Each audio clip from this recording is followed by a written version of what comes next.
Assalamualaikum warahmatullahi wabarakatuh. Gimana kabarnya?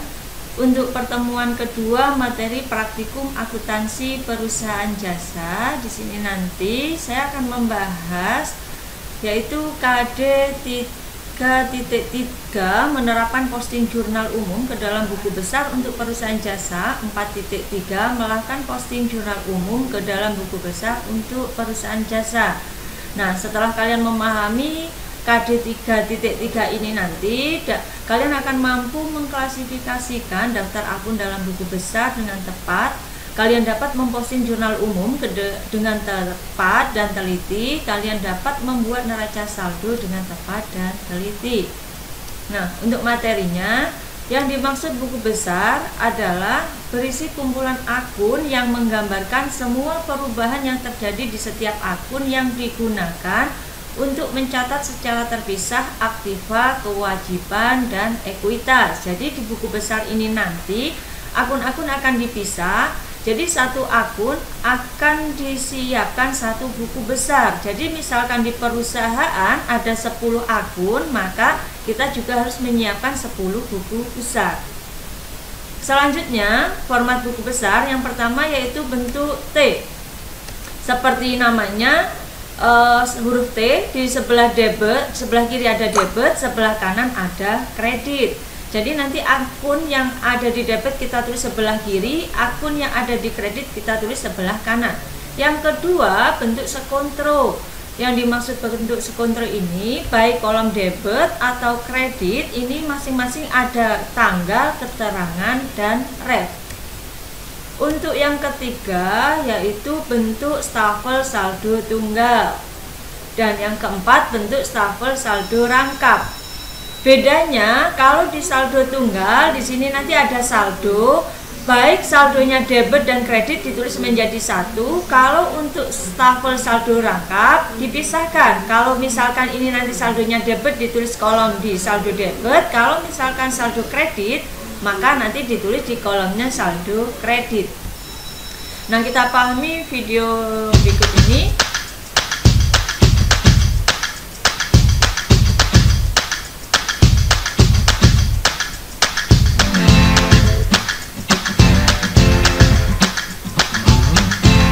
Mekanisme penyusunan buku besar. Di pojok kiri atas itu ada nama akun. Ini nama akun ini diisi dengan akun yang telah ditetapkan di perusahaan. Kemudian di pojok kanan atas itu ada kode akun. Diisi sesuai dengan kode pada nama akun. Selanjutnya ada tanggal. Tanggal diisi sesuai dengan tanggal transaksi yang terjadi di jurnal. Untuk uraian, yaitu diisi keterangan atau jenis transaksi yang terjadi sesuai di jurnal umum. Selanjutnya untuk kolom ref itu diisi sesuai dengan jurnal beserta halamannya. Misalkan ini dari jurnal umum halaman 1, maka diisi JU1. Kemudian kolom debit dan kolom kredit ini diisi sesuai dengan transaksi yang terjadi pada jurnal umum. Kalau di jurnal umum debit maka di sini juga ditulis di kolom debit. Untuk kolom saldo ini nanti diisi sesuai dengan saldo akhirnya. Jadi ini ada rumusannya. Kalau debit ketemu kredit, saya ulangi, debit ketemu debit, maka ini nanti dijumlahkan. Dan kredit ketemu kredit juga dijumlahkan, ditulis di kredit. Tetapi kalau debit ketemu kredit maka dicari selisihnya. Jika debitnya lebih besar maka selisihnya nanti ditulis di sebelah debit. Dan sebaliknya, jika kreditnya lebih besar maka selisihnya nanti ditulis di sebelah kredit.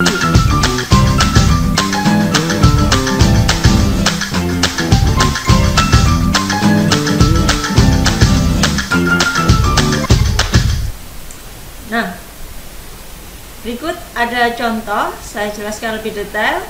Ini misalkan di jurnal umum ada jurnal kas pada peralatan, maka di buku besar nama akunnya kita tulis kas.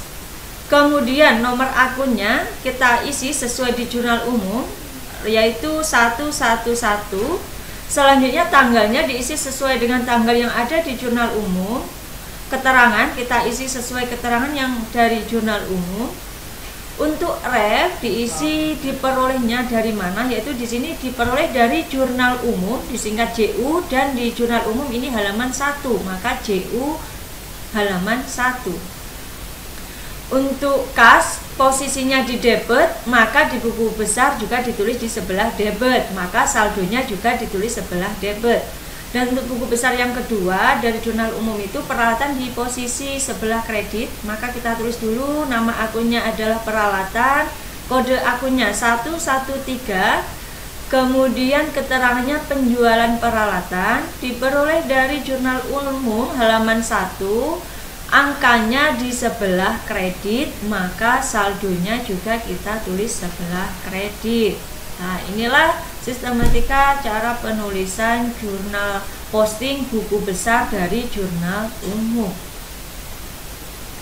Selanjutnya setelah kita melakukan posting, kita akan membuat neraca saldo, yaitu daftar yang berisi saldo-saldo akun yang terdapat di buku besar utama pada tanggal tertentu. Nama akun di neraca saldo sama dengan yang di buku besar utama. Untuk penyusunannya, urutannya nanti yang pertama kita akan memunculkan aktiva, dari aktiva lancar, kemudian aktiva tetap, setelah itu utang, dari utang lancar, selanjutnya utang jangka panjang, dan yang terakhir adalah modal. Jika nanti di total antara kolom debit dan kolom kredit itu jumlahnya harus sama atau balance. Nah, inilah contoh kolom format neraca saldo. Ini diisi tanggalnya, kemudian keterangan ini diisi akun-akun yang ada di buku besar. Debit dan kredit ini diisi angka terakhir atau saldo terakhir dari buku besar.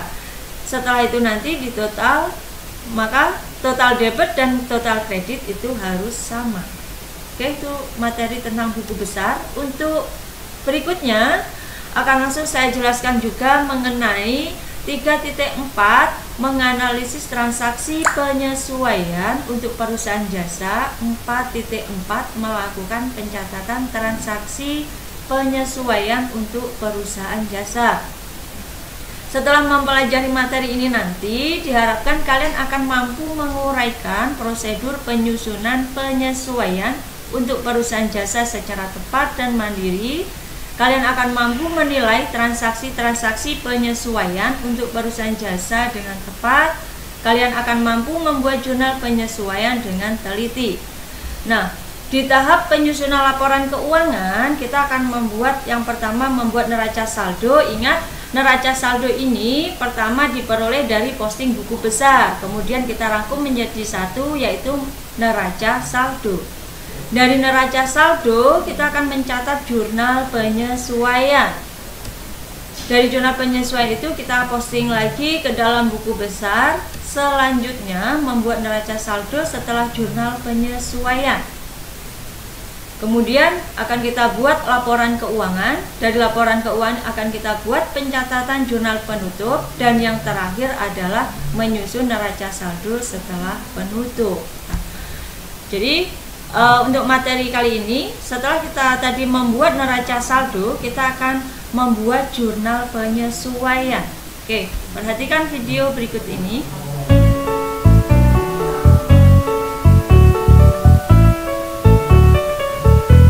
Jurnal penyesuaian merupakan tahap pengiktisaran setelah neraca saldo adalah jurnal penyesuaian. Apa maksudnya jurnal penyesuaian? Yaitu jurnal penyesuaian disusun untuk menyesuaikan saldo akun. Tujuannya yaitu, mohon maaf,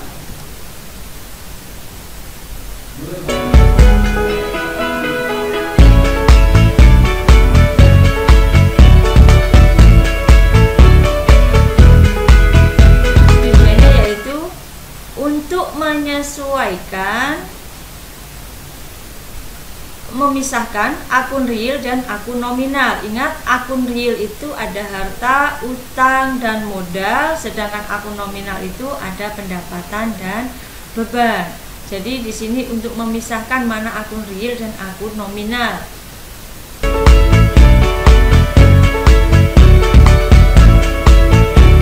Akun real dapat menunjukkan saldo sebenarnya dan akun nominal menunjukkan jumlah uang yang benar-benar menjadi pendapatan dan beban pada periode tersebut. Jadi bedanya di sini, kalau akun real itu harta, utang, modal, kalau akun nominal itu antara lain pendapatan dan beban.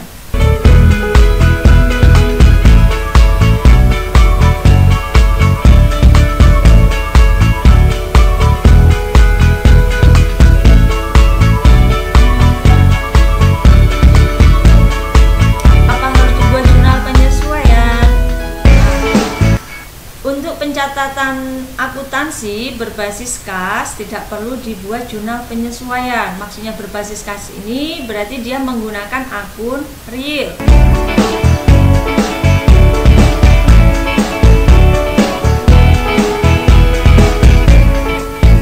Karena seluruh transaksi kas pada bulan yang bersangkutan telah dibayar. Ini jika menggunakan akun real. Tapi kalau menggunakan transaksi berbasis akrual maka harus dibuat jurnal penyesuaian. Maaf.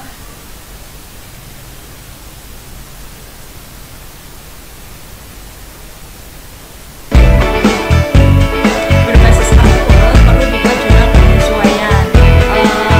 Saya ingatkan lagi, yang dimaksud berbasis akrual ini pendapatan dan beban itu sudah diakui meskipun pendapatannya belum diterima atau bebannya belum dikeluarkan, tetapi di perusahaan sudah dilakukan pencatatan. Ini yang dimaksud dengan akrual. Apa saja yang perlu disesuaikan?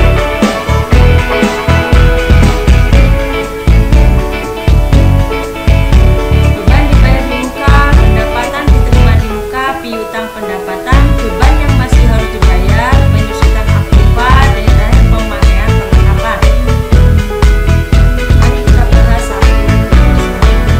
Yang pertama yaitu beban terutang, beban yang masih harus dibayar. Maksudnya beban terutang di sini adalah jika di akhir periode diketahui masih ada beban yang masih harus dibayar,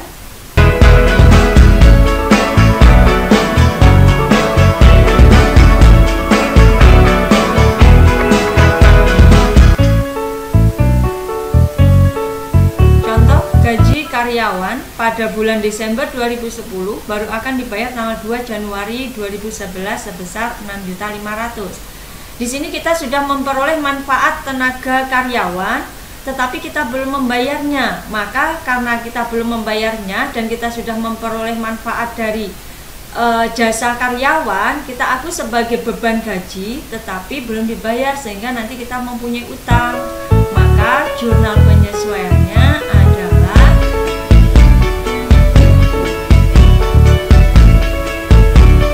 beban gaji 6.500.000 pada utang gaji 6.500.000. Yang kedua, pendapatan yang masih harus diterima, yaitu perusahaan telah mengakui pendapatan atas jasa yang diberikan walaupun perusahaan belum menerima uangnya.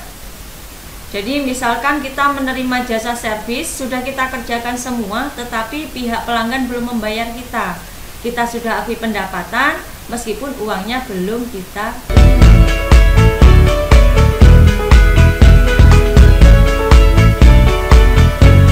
Contoh, pendapatan yang masih harus diterima dari pelanggan sampai akhir periode 4.500.000. Jurnal penyesuaiannya piutang pada pendapatan 4.500.000. Nah, yang ketiga yaitu penyusutan aktiva tetap. Kenapa aktiva tetap di sini dibuat penyusutan? Karena sifatnya aktiva tetap itu tidak akan habis, melainkan akan menyusut seiring berjalannya waktu.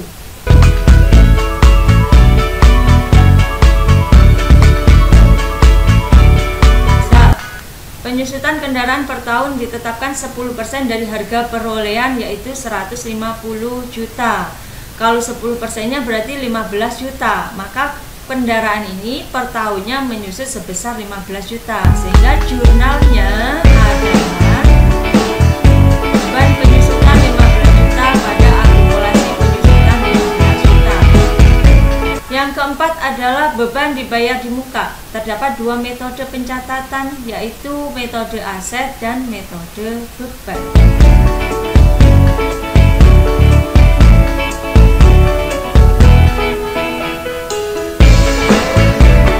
Contoh, tanggal 3 Agustus perusahaan membayar asuransi sebesar 900.000 untuk 6 bulan ke depan.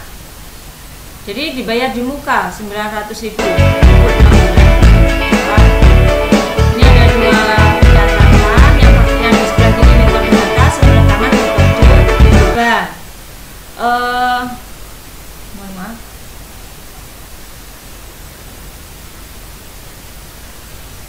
Ya.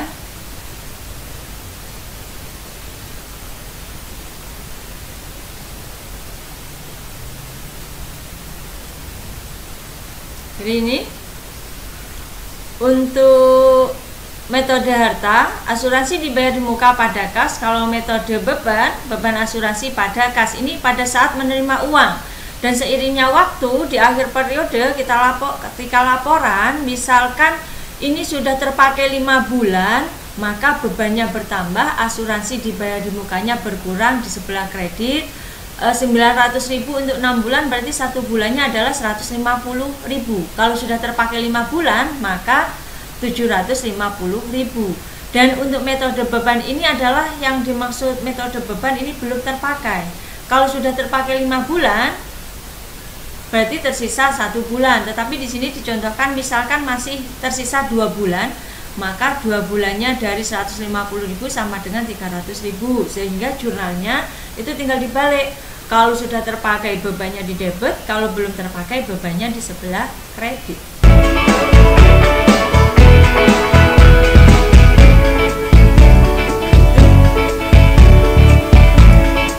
Yang kelima, pemakaian perlengkapan, yaitu pencatatan terhadap pengurangan perlengkapan bisa dilakukan setiap kali pemakaian. Namun perusahaan melakukan pencatatan pada akhir periode dengan pertimbangan praktisan. Di sini awalnya perlengkapan itu senilai 450.000, maka jurnalnya beban perlengkapan pada perlengkapan 450.000. Yang terakhir, pendapatan diterima di muka atau uang yang akan berubah menjadi penghasilan seiring berjalannya. Jadi pendapatan diterima di muka ini ibaratnya kita menyewakan toko, pihak penyewa itu sudah membayar penuh, tetapi kita belum memberikan atau pihak mereka belum memakai sewanya, sehingga uang yang kita terima ini kita akui sebagai pendapatan diterima di muka. Dan pendapatan diterima di muka ini sama dengan utang pendapatan.